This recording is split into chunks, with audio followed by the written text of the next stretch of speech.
In this video, I want to talk a little bit about sugar. Now, sugar is the sweet stuff, all right? There's a couple of controversial things that have been going on about sugar lately, and I want to talk about those, and I want to talk about the opportunities that I see coming availing itself here in sugar. First of all, let's talk about corn. Corn. What do they do with corn lately? They've been making a lot of that sweet stuff, and don't call it sugar because they went to court to fight over that word, and corn lost. Or did they lose? They actually sued the sugar industry because they said, in air quotes, quote, quote, they said they wanted to be called sugar.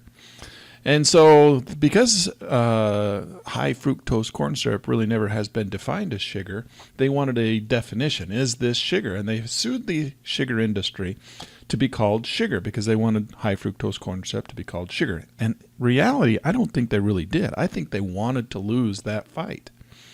And I'll tell you why here in a second. But nonetheless, they did lose the fight. And they can no longer, or they cannot, call high fructose corn syrup sugar. It is by law not sugar.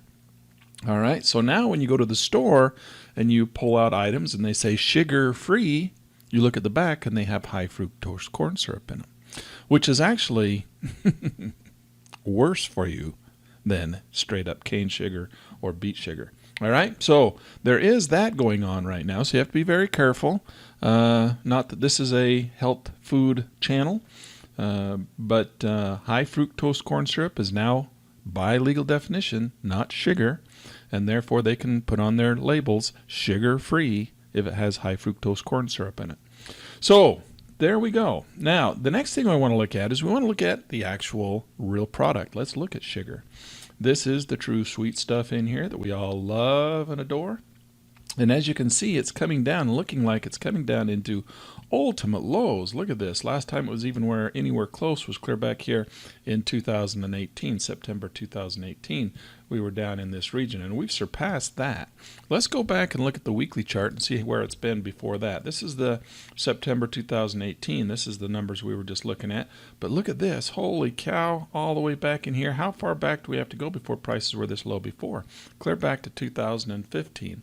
What about a little bit further? We have to go clear back, keep going, keep going, keep going, keep going, way back into 2008. All right, we can go see that better on a monthly chart.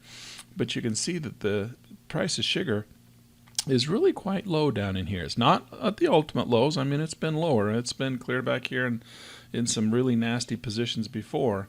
But nonetheless, this is a really low price for sugar. Now, why am I bringing sugar to your attention? Yes, it's lowland, but there's still some additional lower downside potential on here. It could go a little bit lower. But what's happening right now? Well, what's happening right now, if we come back to the daily chart, I want to show you something else in here. Come into the March contract, and I want to show you we're coming into a very seasonal time of sugar. All right, so let's right click on the indicator and let's turn on our seasonals.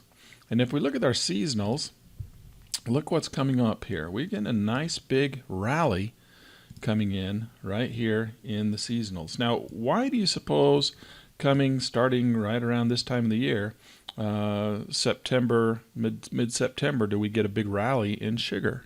That's kind of funny, isn't it? And then why would it then kind of die off shortly thereafter in sugar, going into the December contract or going into December? This is actually the Christmas bump, just like in gold, where we are all familiar with the gold Christmas bump, where all the wholesalers go out and they buy gold so they can make the jewelry for Christmas. Well, these guys are making their candies, all right? Candy for Christmas. This is a big holiday. Look at this. This is also, what do we have at the end of October? We have Halloween. Halloween, another big time for candy, right? Biggest time for candy that there is, Halloween. And so here at the first of Halloween, this is big sugar buying for Christmas and Halloween. Obviously, this is the bigger one for Halloween. And then going into Christmas time, we have generally some big bumps and run-ups in Christmas coming up for the Christmas holiday. So they do their Christmas and their Halloween sugar buying for candy right here starting around mid-September and into September timeframe so that the kids can get their candy for Christmas and for Halloween.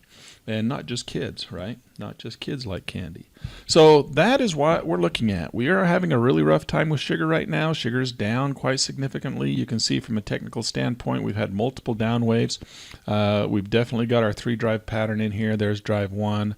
We come in here, there's drive 2, and then we're coming in here. This is the final last in drive 3. What we're really waiting for is we're waiting for that turnaround down in here. We can preempt it. We know that it's got to cross that blue light before it gets an actual rally, and you can see how that happened and how that happens here in the past. That's what we're looking for. We're looking for that pattern right there. We're looking for the market to fall like it's been doing.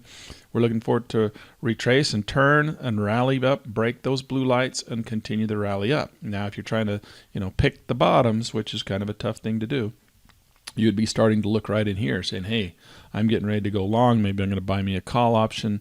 Maybe I'm going to get into this market and start looking at it on a short-term trade basis. But whatever, this is the opportunity that's coming for us here in sugar, and I wanted to bring that to your attention.